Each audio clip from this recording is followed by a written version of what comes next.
Marco, we've been working together on this task force for this IAJU meeting and formation of our faculties and staffs at our universities toward leadership in the university to continue the Jesuit character. Yes. How did your conversation go yesterday?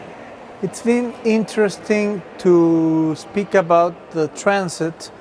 We have lived mainly in Europe, America, a bit more in India, about the transition from an approach more centered in Christian and Catholic social thought and theology of liberation towards an emphasis put in Ignatian leadership and the ways of teaching this nucleus of identity we want our universities to have.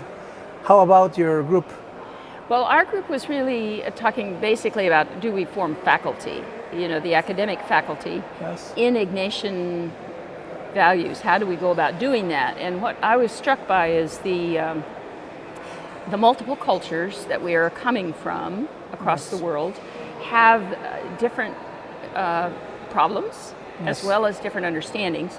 For example, in our university in the United States, we're largely Catholic and Christian, both the faculty and the students. How practicing is a question, but we're still, at least nominally.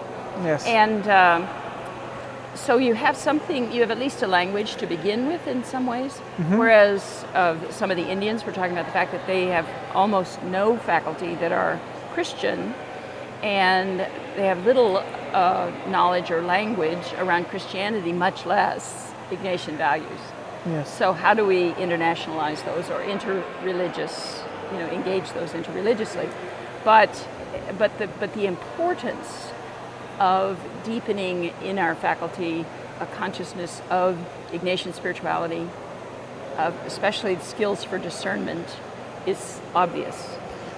Yes, I believe and could hear yesterday that another opportunity we have is the strong link among what we call Ignatian leadership and the need of some of our students to develop some personal, interpersonal, social, and professional competencies that Ignatian leadership potentials.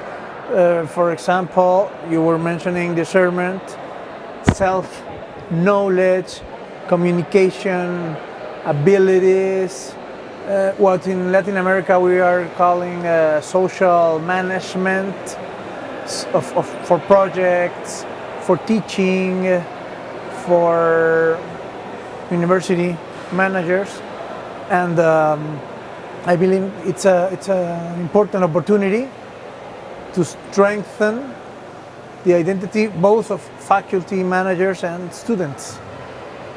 Yeah, I would have to say the same, and I think that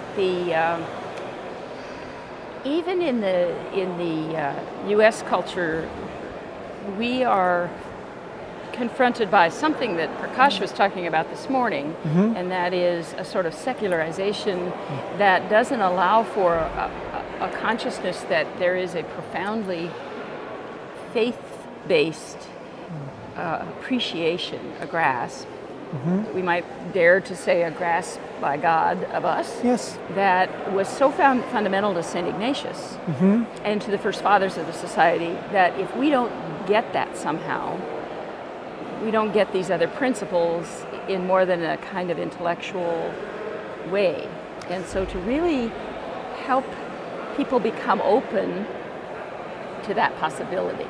I don't think it's our business to make it happen. I think it's ours to lay open a possibility for people to be grasped by this vision. I agree completely, and I think that we can arrive there the other way around, beginning maybe with leadership competences, and these sooner or later touch the affects, the feelings, emotions, and there is where the desires, and there is where we more easily can be opened to transcendence and finally to God. To the possibility.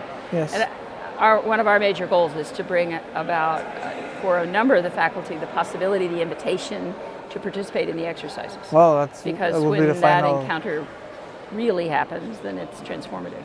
I agree. So that's our hope. Yes. Yeah. Well, Good.